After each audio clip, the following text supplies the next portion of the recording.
How's it going, everybody? It's the Eradicator, and we have a new monthly report here for Star Citizen. This is the August report. I'm so happy it was released on September 1st. That is very punctual indeed. But before we do that, guys, let's remember this month's exceptional giveaway, as we are giving away, thanks to Dr. Forbin and Max Power, a lot of things for you guys, the subscribers of this channel on YouTube. Make sure you are in public settings, by the way.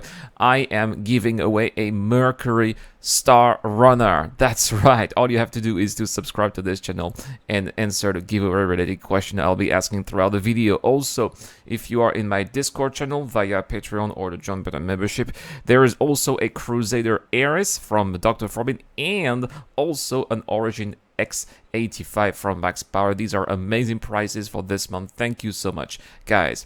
Okay, we're going to move on straight with the AI, and it seems that the team has been working on various type of behaviors for the AI, such as, for example, sitting, which we already know is not working so well, right? They prefer to be standing, right? But they've been refining sitting, leaning, inspecting, as well as cooking, because, well, it definitely makes sense since those food stalls that we see at various locations like the rest stops or Area 18 are going to be functional eventually, hopefully by 3.15, and we'll be able to be buying some food from these vendors, and they're going to be preparing those foods, so it only makes sense that we can see them work. But at the same time, it seems that they've also been working on interruptions when these AIs will be busy. If they see something a little bit dangerous, they will stop doing what they do and they'll basically be running for their lives or taking cover. And that's also something that they've been working. Does that mean that we're getting one step closer to the removal of green zones? That would be amazing, and it's definitely something I'm looking forward to. And I don't know if you guys remember, there was an episode of Inside Star Citizen, I think that it was the first origin story, where they did show that some players were actually using weapons at Area 18. That is, in my opinion, a little spoiler for the things that are going to be coming in the future. Hopefully we'll see more of that at this year's CitizenCon. Now, there's also another type of vendor that is coming in the future. We've heard about that. It's the dealer, basically, and it's a mobile NPC. I think that this NPC will be similar to some of the dealers that we have in Elite Dangerous, right? Some of those ships that are wandering around star systems, and you just hail them, and they have items available inside.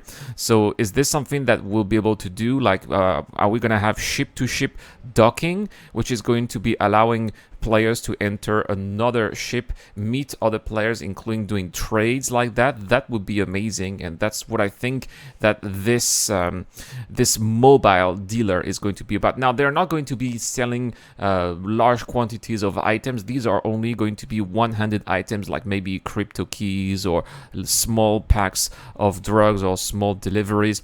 And apparently, if there are 200 items that you're interested to buy, they'll lead you to their shop, which is probably going to be a small, hidden outpost somewhere on one of the moons, right? So that's something that we should be expecting. We should also expect to see this vendor in Pyro. Apparently, I'm not sure if it will be in standard, but there's definitely going to be this type of vendors in Pyro. Speaking of Pyro, they've identified some of the themes that will be associated with the star system, which is going to be sickness, greed, and poverty. Quite a program indeed, but it definitely makes sense for such a backwater and hive of scum and villainy. Coming up next is the AI tech, and we have a lot of really exciting developments here. The first one is AI being able to actually navigate on mesh tiles, which is basically on planetary surfaces here, planetary mesh tiles, because right now we don't have any AI that are actually doing their own thing. For example, when you look at the NPCs at Lorville or Area 18, they're just walking on predefined paths, but they're not really having their own activities in the verse, going from place to place, having interactions with the world. It's not what it is right now. So that's what they've been working here with this particular tech, so that we can finally get to see AI not just flying, but also navigating maybe with ground vehicles or just walking at planetary outposts, which is definitely something that they want to do in order to populate the different locations in the Pyro system. So that definitely makes sense. They've also, and I really like this one here, the next one, they have delivered the player to lead formations of AI ships, which is going to be fantastic looking, especially, gonna have to have wingmans in Squadron 42, right? And if you want your squadron to be looking quite good, you need the AI to be able to fly in formations with you being in the middle, right? So that's what they have done. I'm really looking forward to seeing that, by the way.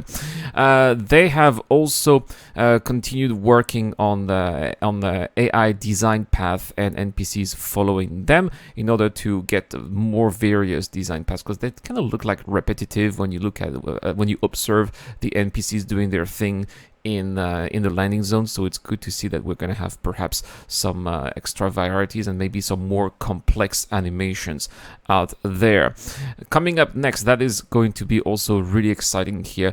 It seems like we are going to get special backpacks for different types of armors that we are going to get. This is of course for art, and that's for characters, right? Because right now most of the armors that we are getting, that we have in the verse, have backpacks that are integrated to the armor. That's not something that they want. They want the backpacks to be separated, and that's something that they've been working on. They've also been working on replacing the Caldera Permbrook suit, which is the heat-resistant heavy armor and kind of looks like very bulky. So if they want to replace it to make it look a little bit less like a StarCraft Marine, I think that would be a good design choice.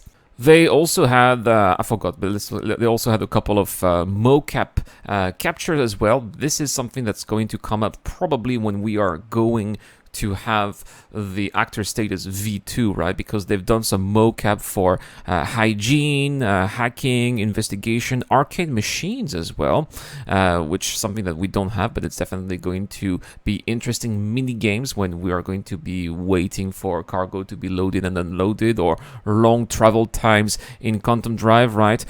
Unwell seating, additional vendor animations, locomotion R&D, including as well drunk behavior. So seems like they had some really good fun out there at the mocap studio. I wish I could see the behind the scenes, because especially the hygiene cubicle, right?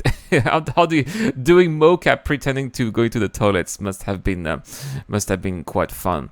Moving on to arts here and the ships. How many unannounced ships are there? I've calculated that they've mentioned unannounced ships 4 times. Does that mean that we are going to have four unannounced ships or vehicles, or that many things have been done with the same unannounced ships and vehicles? I don't know, but apparently there's going to be one unannounced ship made in the UK that has been completed, and they are going to create additional paints. I think that this is a ship that's probably going to be revealed at CitizenCon, since it has been completed, and if not, it will be maybe revealed at the Digital Expo.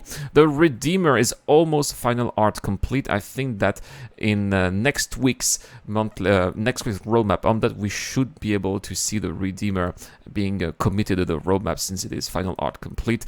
I don't see what is going to prevent it from being released in Star Citizen for 3.15. The same here with the Hull C. The Hull C is being brought up to gold standards, so it's pretty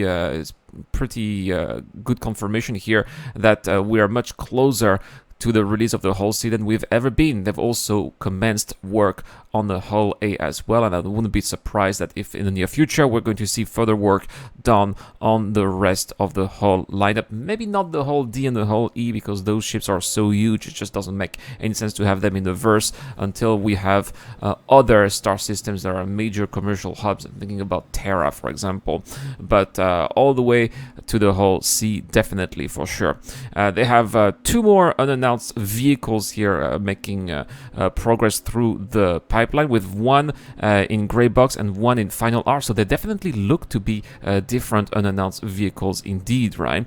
The refueling work is done for the MISC Starfarer, so very soon we will be able to use our Starfarers with their intended purposes, which the Starfarer is always supposed to be a refueling ship and a fuel fuel refining ship. So hopefully, finally, Starfarer owners, I'm thinking of my friend Sigelian, for example, of Ultima Energy, will be able to use their Starfarer the way they're supposed to be used. The Crusader A2 Hercules is in final art, something that we know, as well as the Crusaders Ares, which is also coming up in Star Citizen Alpha 3.15, and we are giving away, by the way, in our Discord channel. The Drake Vulture is almost in Greybox Complete, and there's another new vehicle in Greybox Complete. Is this maybe the RSI Lynx? It could possibly be, right? But they just haven't announced it, so it's not this one because the Lynx is already announced in the on the roadmap as deliveries, right? So it's just so weird that they have so many of those vehicles. I just hope that they are going to be released, or we're gonna have some information at CitizenCon, because well, we need to have content, right, to fill an entire day of events for CitizenCon. I mean, it's going to be a really exciting event for sure, right? Moving on to engines now, they've been working on quantum travel quite a bit. You know that what the quantum travel that we have is not really physical quantum travel, more like, you know, simulated. That's why sometimes when you look at people when they have bounties, you can see them traveling around the standard system, and they have really weird paths, right? That's because it's just not realistic right now, but it is eventually going to be in the future. We're going to have two different types of quantum travel available, either the one calculated via the computer, which will be a nice path from A to B with you dropping out properly at your destination. But apparently it seems that you are also going to have a blind quantum travel, which I suppose is going to let you jump as soon as possible, but you will have to manually end your quantum drive, right? And at the same time, if let's say an object is on the way, you're probably going to be dropped out of quantum drive. Maybe there will be some drawbacks, a larger countdown maybe, or maybe some damage on your ship, which is something that's happening, for example, when you're playing Elite Dangerous. I wouldn't see why they wouldn't take that ID in Star Citizen. More work was also done on the volumetric clouds, which aren't perfect right now in Star Citizen. When you look at them in Crusader, they still have some, for example, graphical artifacts. They're also going to work to make sure that they work well with Gen 12 when this is going to be eventually implemented. Looks like we are going to have some extra gameplay here, guys. You know, they've mentioned Jumptown 2.0, and is Jumptown 2.0 going to involve more than one outpost? This is what the monthly report seems to be implying here, as they say that this is going to be the next dynamic event where outposts with an S become hyper lucrative, tempting players to fight to control the area and gather as much profit as possible. More information coming very soon. So yeah, that would make sense because there's more than one drug lab. I'm thinking, for example, of those that you can find on Lyria, for example, right? And I wouldn't be surprised that there will be a couple of them around New Babbage as well. So it definitely makes sense that they want to have, maybe there's going to be competition among the drug dealing business. So that makes definitely sense. They've also had more work here done on the TDDs, which is the areas where we sell our cargo at the landing zones, and that is work that was done for the cargo refactor, which, you know, there's also something that I would like to see here with the TDDs, you know, those big screens. With the cargo refactor, are we going to also have live data of the prices on those big screens? This is something that a lot of traders are very interested in, and it would definitely make our life much easier as traders to know exactly where we'll be going, instead of just randomly going to various outposts or having to rely on third-party websites like Galog, for example. Now, most of the other items are pretty technical here, so if you are interested in those technical aspects, feel free to check out the monthly report. I put the link in the description down below. But there's one more item that caught my interest here, and that is the NPC tracker, which will allow the tracking of NPCs between servers, which is going to be, of course, very important when it comes to server meshing, because when we have server meshing, the whole verse is supposed to be one very big, you know, instance where all the players are supposed to be together, but that also works for the NPCs, so they've got to make sure that the servers communicate between one another to tell